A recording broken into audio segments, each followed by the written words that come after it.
All right, guys, here in my villa. Just joking, but seriously, you guys came to this video because you wanted to learn more about Tai Lopez and exactly how the hell did he get so damn successful. Well, here's the craziest thing. Okay, I just recently, oh my God, foliage, moved in to this villa here in Bali. I mean, if you've seen that episode, look at the link in the description. I'll show you the house tour of whatnot. But it turns out that over here is Tai Lopez's ex-business partner, happens to be my neighbor in that White House. So we're gonna go actually visit him and find out exactly how Tai was able to become successful, the real truth, and how you guys should start implementing it in your business so you can start living the life you want. All right, with that being said, let's go head over to Tai Lopez's ex-business partner's house.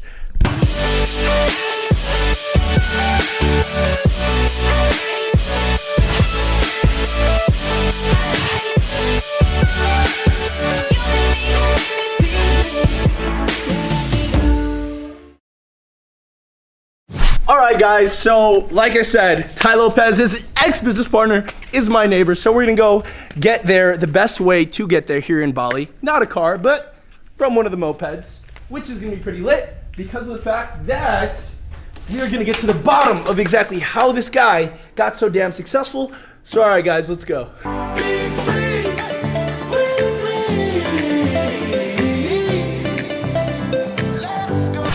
All right, guys, so we just landed here to Tai Lopez's ex-business partner's house, and I know I keep on saying that, but it's just part of the clickbait title, but it actually is Tai Lopez's ex-business partner. And here's his house. Before we actually get in, check it out from the aerial view.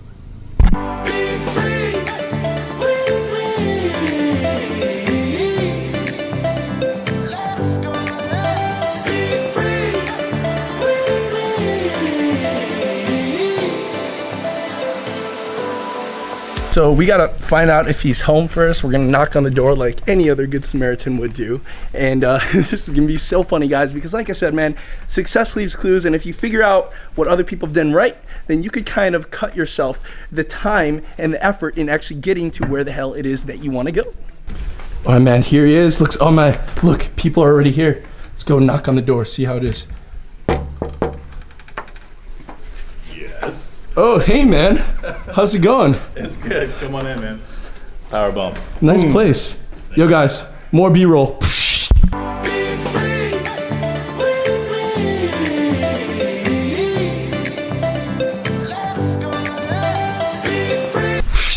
Yeah, so it's pretty cool. He was over there. That was just a little view of his house, but really quick, like I said, here's a picture of him and Tai Lopez back in the day. Literally, like, it was like 5-10 years ago or something, before any of them made their multi-millions.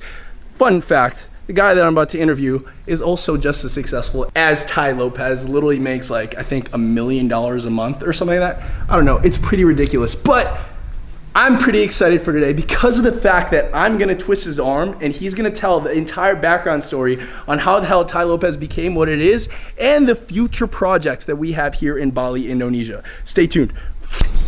And man, like Tai's house, there's always just hella people in this place. And he's doing his like crazy internet marketing, magical stardust, stuff like that. Also the reason why he's the #1 affiliate on ClickBank, and his students are also the #1 affiliates of ClickBank. We'll find out, actually. You ready to find out more about this guy? Cool.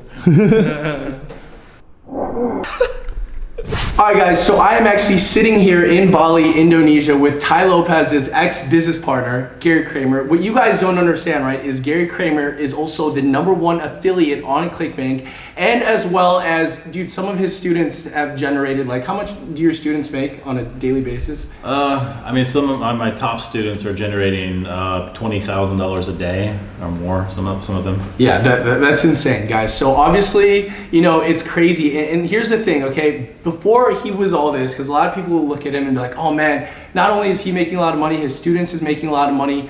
There was a point in time when it was like, before all that success, that he was just kind of getting started and trying to also network around the people that are also killing it. Same with Tai Lopez, which is kind of like the title of this video. But what I kind of want to know is kind of like, tell me your background story, because what I'm curious about, like, because before I knew all of this, I looked at Tai and I looked at what he was doing, and he was doing something right. And I saw your picture with Tai, and you could see this image right here. kind of bring me back to those days when like you and Ty Lopez first had like that idea of whatever it was that kind of both made you prop up on your like multi-million-dollar business and his multi-million-dollar business. Well, Ty and I met at a time when we were both just getting into like super networking, becoming like I had lived inside of my cave for like 10 years, you know, building a software company. And he had been for like 10 years in the dating industry. I don't know if many people know that about him, but so when we kind of converged, it was through like an internet marketing party in San Diego, the first ever internet marketing party there. We were introduced to each other and we hit it off right away. The first thing that we decided to do together was to create a mastermind. And so I had this idea that we would create a mastermind, and he's like, yeah, dude, let's do it. I know tons of people, you know, in this space, and I knew a lot of people in the internet marketing space. And so we decided to do it. So we created the first ever millionaire mastermind in the Hollywood Millionaire Mastermind.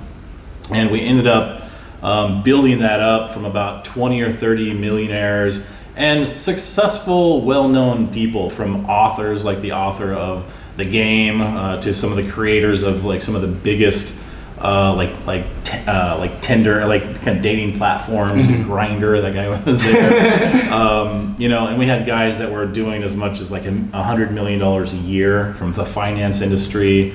And so some of the biggest names all across the board kind of fell into our mastermind, and then we just built that up to where we ended up having like 50 or 60 super successful guys.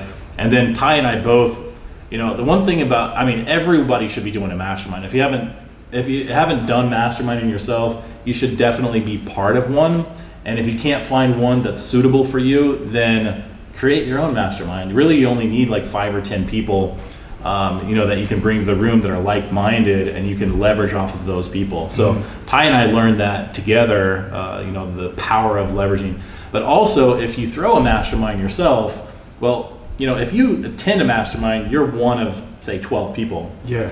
And everybody, you know, like there's 2 or 3 guys that you might connect with and build partnerships with, you know. So if you get in the room with say 50 millionaires, you want to be the guy who, like, all these people around the table are looking at you. They all know you, and like 2 or 3 other people that they bond with. But Ty and I put ourselves in a position where everybody in the room knew us and looked at us as the leaders of this group. So we stepped into the role of leaders within, you know, this mastermind arena, and we both leveraged off of that. We both you know, created super powerful relationships. And that's how he and I, you know, started working together. That's amazing, because like I didn't really like when someone was like telling me earlier on when I first got into entrepreneurship, they're like, yeah, you know, your network is your net worth, and I was like, I thought it was just like overplayed stuff. So I would actually stay at home, like literally just hang out with my mom, hang out with my dad in Chicago, like doing Facebook ads and stuff like that. And I mean, I was doing really well for myself, but I was kind of stuck like in that business. And it wasn't until, you know, I like got influenced by people like you and other people that we've met while traveling, did it really just change my entire paradigm. So that's kind of what I'm like curious about. Like, so for example, when someone creates a mastermind for themselves, because this is like your secret sauce for how you're able to build all the businesses that you have, and that's Ty Lopez's secret sauce for how he's able to create his thing that he has over there. If someone was just starting, how would they get to the point where they know nobody, they have no skills whatsoever, but they want to tap into the power of the mastermind? Well, first of all, you need to attend events. So that's really important, I think. If you want to get into whatever it is, really, there's an event for everything. You just go to Vegas, man. There's an event for everything there. But go attend events. Bring a skill with you. You got to develop your skill too. I always tell people, you need to develop your skill, whatever that is. It doesn't really matter what it is, but you need to become the best at something.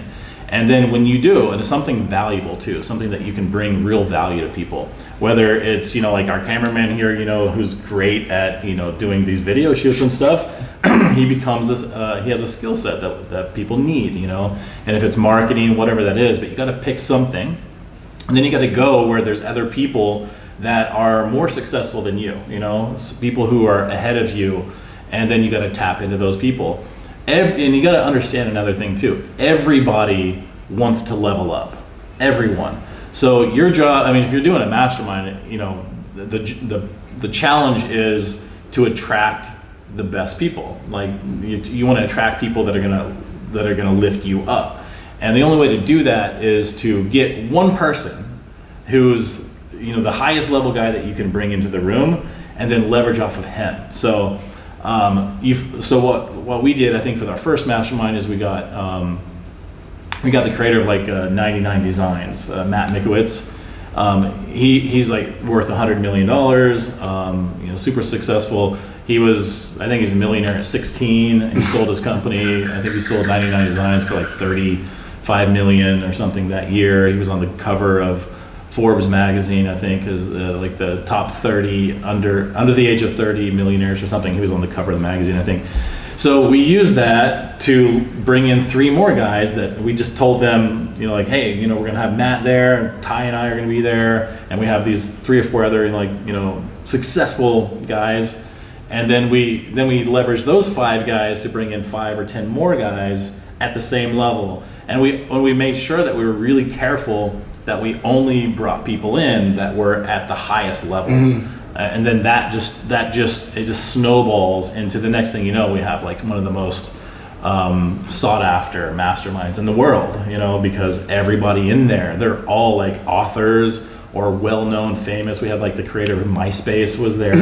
You know, we have some really high-level dudes there. So, and then from that, you really only need to have, like Ty always says, you really only need to have 3 business partners in your whole life, 3 people that you can, you know, call partners, and that's all you ever really need. So if you can't pull 3 good relationships out of a mastermind, then something's wrong with you, you know? Yeah. So no, it's honestly insane because, like, for example, a lot of people, I feel like everyone's biggest problem is they kind of want to be like the top person in the room. They don't want to be the dumbest person in the room because it might be like some ego thing. You want to hear a funny story? Yeah. So I think it was like the second or third mastermind we did there. We had this guy I mentioned that was from the finance industry, and I think he had made like $90 million that year. And he had said that, first of all, an interesting side note, he said that the average age of his clients is 12 years old. Okay. So he goes like Saudi Arabia, and he's like representing these 12-year-old little, you know, like from these princes in Saudi Arabia. They give their son like, you know, like $100 million to go invest, and then he comes in there and invests for them. But his, you know, so we'd have this round table, I mean, this room, circle in the room, and you go around and everybody has like 18 minutes to talk about their biggest problems, and we leverage our minds together. Again, the idea of a mastermind is that you have the smartest people you know all creating one hive brain to solve these really impossible problems. And when you get high up, you know, you get to this point where, you know, if you need help building a website, well, that's easy. There's always somebody around you who knows how to do a little HTML or something. But if you get high enough, you no longer have anybody to talk to say, I have this problem. You're like, dude, that's like, I have no idea. I've never been in that situation before. So if you put yourself into a room with people who have been there, you know, then you're going to learn stuff.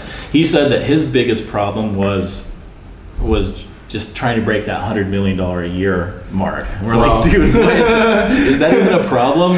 Like, that's not a problem. He's like, well, just get more 12-year-old clients, you know. Yeah. That's it. But the point is, though, is that he said that he felt like he was the dumbest guy in the room, you know. Mm-hmm. So you don't necessarily have to be the smartest guy in the room. You just have to surround yourself with smart people. That like, you really hit something on the head, because like it didn't actually make sense to me until like you just said it right now. It literally is like kind of what a mastermind is kind of like is, if you've read Think and Grow Rich, you know how Henry Ford's like, they're like saying how stupid he was, and they're like asking the questions, and I think they were going to deport him or something, and he was like, why the hell would I know the knowledge for the questions that you asked me when I could literally just push one button and someone will be able to come here and tell me the answer so I can tell you. Yeah. So I think what literally just made sense with me right now is the power of a mastermind is everyone thinks they have to be good at everything, right? Like for people starting off in entrepreneurship, you think you have to be good at marketing, you have to be good at advertising, you have to be the front guy, you have to have money to invest. and stuff like that. And you really don't, man. Like what Gary's talking about is you really just need to find your one superpower and just get yourself in a mastermind where you can leverage that superpower to help people out, and then in return they're gonna help you out with whatever your weaknesses is. And that's kind of like literally like my brain is just when you said that. And that kind of gives me to the next question. Right, like how would one person, can you actually define or like explain to them what you explained to me about what it is a superpower is and how to find it, how to craft it, and how to leverage it? Well, sometimes that's the hardest part, is trying to figure out what your superpower actually is. And so you got to try a lot of different things in life and recognize whether you know what you're good at and what you love, because those have to overlap a little bit. So if you try to get into computer programming, right? If you're good at copywriting or writing in general, you have to be good at it, otherwise you're not going to shine, right? But then you also have to love what it is that you do. So if you can find the thing that you love to do and you're also just naturally good at it, then you got to develop your skill. Now, I think what you're talking about is when we were talking about sort of like the I Ching of business. Yeah. So every successful startup company, and you don't have to think of yourself as a startup company. You can just say like, I want to make some money. I want to be online making money. Well, you can either do that yourself. What you're going to need is you're going to have to do something technical. You're going to have to create something. Whether it's like creating a product of some kind. Or you can do like I do now. After building 30 different products, I decided to just sell other people's products. And by the way, that's definitely the easiest way to go, because you don't have to develop your own skill set other than just focusing on bringing people to somebody else's offer. And we can talk about that later. That's really the easy path.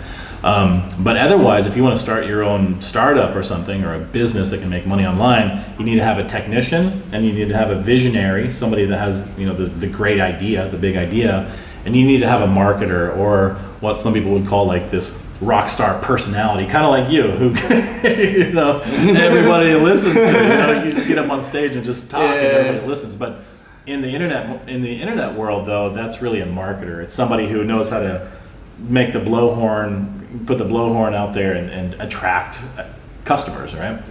So you can try to do all those things yourself. So you come up with some amazing idea for a product or something. Like one of my friends, his first product ever was how to create potato guns. You probably know. Oh yeah, Russell Brunson. Yeah. So that's a good example. And then Frank Kern, I think, was like dog training or something like that, right?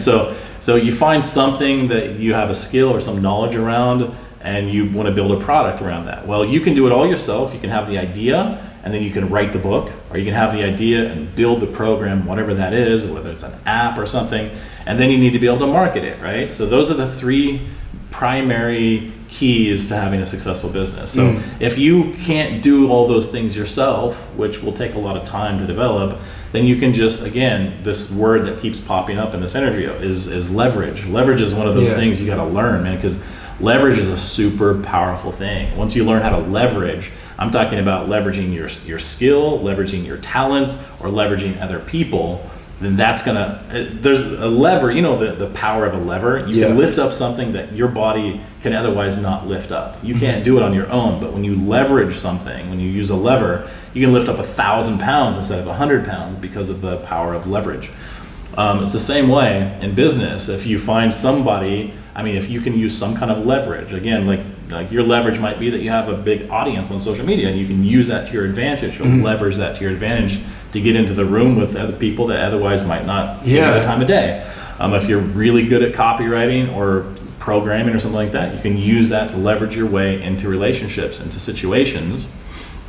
So that's kind of it. So you either want to learn to do come up with the idea yourself, learn how to create the product yourself, and then market it yourself, or you come up with a great idea and use that idea as leverage to get the programmer or the author or the technician on your team, and to use that to leverage this marketing guy, because everybody's looking for something. If you're the idea guy, you need technicians and marketers and coaches and things like that. If you're a technician or a writer or a programmer, say for example, then you need somebody who has a great idea so that you can build something that's better than your own shitty ideas, right?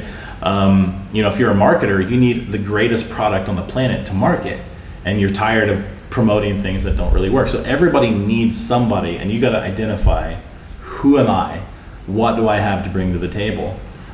So you have to like really sit down and think about like, what is it that you love, and what is it that you're naturally good at, and then you can find yourself. What I want to know is because like everyone else like just sees like Tai Lopez right now is like, now he has like a bunch of like cars. There's always women around him.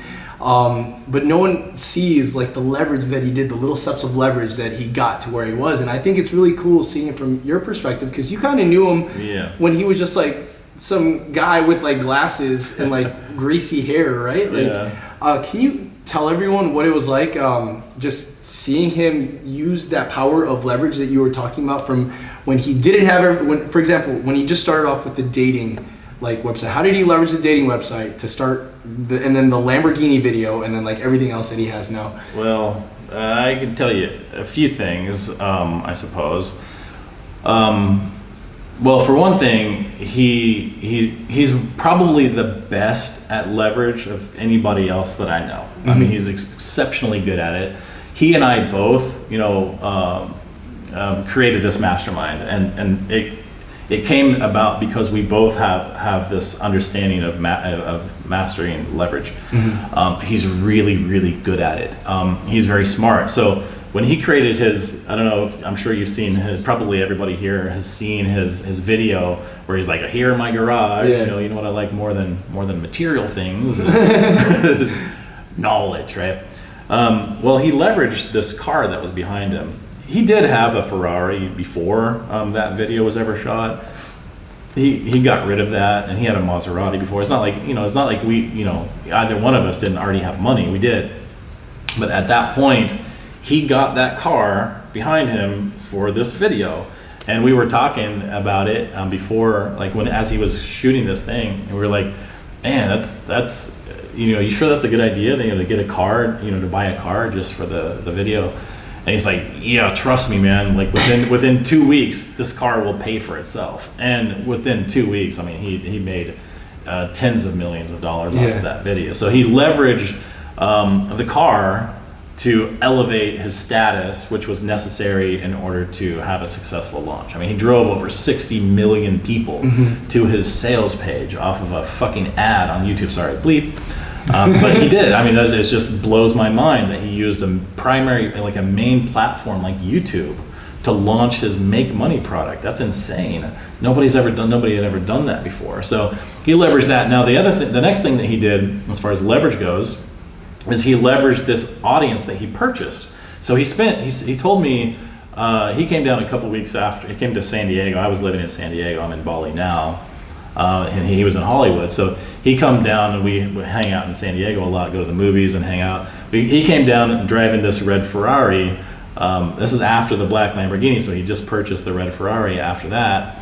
And he was telling me like, yeah, dude, it's like the biggest book club on the planet after Oprah. And he said, now I walk down the streets in Hollywood and people come up to me and know me. And this is in the first month after his launch. Well, he said that he had spent over $1 million the first weekend just running ads. And before that, he and I on social media at that time, like we were basically the same. We just, you know, had our cult followings, you know, of our students and stuff, but it was very small, very small. And he had just skyrocketed to the moon. And that's because he spent $1 million on ads, and he got over 1 billion views of his ad, which is insane. That's like a fifth of the planet. Keeping in mind that like a lot of people saw his ad like 10 times, but still his face became and was seen by so many people, and then he leveraged all of all of the attention that he got from his ads into building like a real following. You know, I mean, he didn't stop there. A lot of people could have run an ad, made $50 million, and then be like, yes, I did it, and stop, and then go spend their money. He didn't do that. He leveraged all of that attention into building like this real following, and and there's a lot of trials and stuff that he had along the way. But I think that that's something that separates him from most people, is he understands that it's about leveraging up everything that you do. You do one thing, you use this to leverage up to the next thing. It's like climbing a ladder, one hand to the next rung. And if you ever stop, it's like you're done. But he never stopped. Even right now, he's still going and going and going. Now, the next thing he did around leverage was he used his new celebrity status that he purchased, right, by running for only ads. $1 million Per weekend. He spent $1 million the next weekend too. But anyway, he used that to leverage his newfound audience into getting interviews with people like, I think one of the first ones he did was Henry Winkler, and then this is the Fonz on the Happy Days, and then he did one with Mark Cuban, and then he did one with a couple of different ones with these guys off of The Office, that TV show, right? And so he used that, again, leveraging up, and by putting these celebrities in his house. He also used some of that money to buy a mansion, by the way, and to buy more cars. So he got his Rolls Royce and his Ferrari and his Lamborghini Maserati. Tax deductible, of course. All, of course. But all of this is just climbing another rung until now he's a bit of a celebrity himself, So yeah, it's pretty fascinating and amazing what he is able to pull off. Yeah. No, that's insane, because literally, like, no one understands this. Like, with the power of the internet, like, I saw this meme, it was like Conor McGregor or something like that a couple of years ago. He was just waiting in line to pick up like a $300 check or something, and then the picture right next to it was like, it was literally 6 years later, he had a check for $100 million for the one fight with like Mayweather. And it blows my mind, because never in the history of just mankind can someone go in 6 years from $300 to $100 million. And that's kind of like what happened with Ty. Like, I mean, yeah, he had a lot of money, like, starting off, right? But within a blink of an eye, he kind of became a meme that everyone just shared around, that now, like, his face has that kind of, like, presence where it just garners attention, where it's kind of like a pattern interrupt, right? You're scrolling on Facebook and you just see, like, his glasses and just like, hey, guys. It makes you stop. Yeah, he has certain qualities about him. I always, even before he became, internet famous, I always referred to him as like probably like the most interesting guy that I know is Ty. Yeah. When we would go place, like we go to the movies, it's Ty standing here with 12 guys kind of circling around him. He just has that sort of that presence. If we go to a restaurant, it's guys kind of circle around him. And you'll notice that when you go out in a group of people, there's always one person that kind of everybody circles around. Ty, not only is that naturally Ty, but he also craves for that. He needs it, and if he doesn't have it, he's get depressed and stuff. He's not happy if he doesn't have it. But yeah, man. But like, it's cool seeing that, because like I said, no one really sees like the before and after with like someone that has done that, other than like the people that were also like in his mastermind circle, in his inner circle of like friends and elite entrepreneurs, and you're able to see that. So I'm kind of curious, and I'm kind of like excited. Say you were to do the exact same thing except here in Bali, what would that look like? Well, I do happen to be like in a position to do that.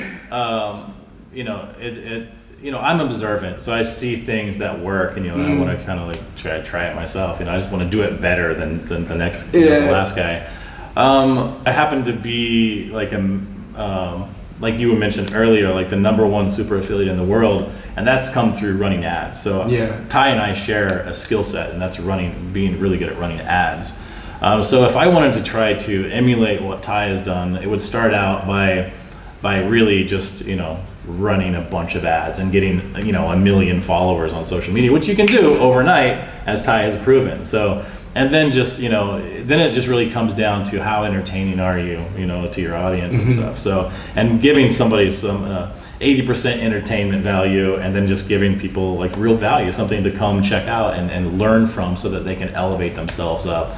So bringing real value to your audience. So I don't think, I think that that's easy if you have real value to bring. Yeah, no, and it's super exciting, because like I said, my entire life, like I didn't even realize I was doing this, and I think I was doing it on accident, like the leveraging thing. And it wasn't until I met you that this happened. Like, for example, right, like everyone knows me initially from like the guy that would either sell t-shirts or physical products online. But what most people do in that niche is they just stay there, right? They stay there, they don't leverage it. I thought, I was like, okay, well, I kind of wanted to have multiple streams of income, so I like leveraged that for like a YouTube channel, right? And then And then crypto happened, and I was like, okay, I kind of want to get into crypto, but I don't know anything about crypto. And I was like, oh, but I have these audience of people that have money to invest in. So that's kind of like when I reached out to Ian Bellina, who you guys know, who's also a big time investor. And I was like, hey man, he had like 20,000 subscribers at the time, and I had like 70,000. I was like, hey, yeah, I'll interview you. We'll send some traffic your way, buddy. And then like that one interview, then he just like went over 100,000. I was like, damn man, that's crazy. So leveraging is very important, right? But the timing is also just as important, because I don't think people are smart as like they need to be to see those opportunities, like how you were able to do it, like back in the day when no one was really doing masterminds. Because I mean, back in the day, everyone was kind of doing like, and excuse my French, they were just like, it was just one big circle jerk at the conventions of the internet marketers, right? And it wasn't until you and Ty started collaborating did things start changing in the online marketing space. Yeah, well, you know, I mean, I think masterminds have been around, you know, for a really long time, probably about 50, 60 years that I know of. Who's the author of Think and Grow Rich? Yeah. You know what I'm talking about? Napoleon Hill. Yeah, Napoleon Hill actually is the guy who initially came up with the idea for mastermind.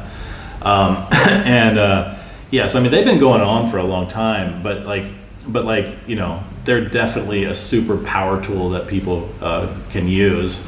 And you know, you can definitely use them to elevate yourself, you know, in any industry, any business that you want. So again, you know, if you're not doing it now, you should be. Yeah, man, guys. Another interesting thing about that, by the way, is that networking is really, really important, but it's also not something that you have to do your whole life. Mm-hmm. It's something that Ty and I went in there and we did it for like a year, and that was it. And we could have done it just like 1 or 2 masterminds, and that's it. And you can do like one every 3 months or every 6 months. It's not like you have to make it your life, but you should get involved with something like that so that you can create that. You know what they say, like you are the average of the 5 people that you spend the most time with. Yeah. So you want to make sure that you spend time with people that you aspire to be more like, right? So you know, and you know, in a mastermind or these events and stuff that you can travel around and go to an event, that allows you to put yourself in the room with the kind of people that can help you elevate yourself. Yeah. Guys, so I am super excited to bring you guys in on this journey. I don't know if you guys have been taking notes while Gary has been speaking. I mean, I put a bunch of mental notes in my brain, which I'm going to go back and write on my Evernote. This is not an Evernote plug, by the way. And it's number 1, you need to find your superpower. Whatever skill it is, stop trying to get good at all these little things. I mean, yeah, when you first start in entrepreneurship, you want to get a basics of everything, but find the one thing that you're good at and focus all in on that. Number 2, get good at leverage. How can you leverage the skills that you have or the skills that you're working on to get into groups of people where your superpower is actually the solution to the problem that these people have? And this is how you are able to get into people that are like worth, like, I mean, you put yourself in rooms where people were like worth hundreds of millions, and it was because you had a skill that they wanted, and you were the pretty girl at the bar at that point. And leverage that and always focus on literally climbing the next step of the ladder and never really being complacent, right? Because that's what you gotta learn, man. Like, I'm hungry, Gary's hungry, and for you to succeed in this life, in this marketplace, or in entrepreneurship in general, you have to be willing to work as if there was someone out there that was working 24 hours a day to take it all away from you. And that's why I'm so excited, because what we're gonna do, man, we're gonna probably do like a Mentor Mondays every time, because literally he could throw a rock at my house, I could throw a rock at his house. I could literally see when he's like watching a movie over here from like, yeah. And he's super close, and it's really cool, guys, because the biggest thing is we just want to bring you guys in on what we have to have. And I'm telling you, man, if you knew what it is that he and I have planned for you guys, your mind would literally explode. So guys, hopefully it helps. Make sure you follow him on Instagram. He also plays ukulele as well. That's why we are friends. Rock out really quick. Woo! And for everyone else, I will see you guys on the next episode of My Fusil. Take it easy, guys.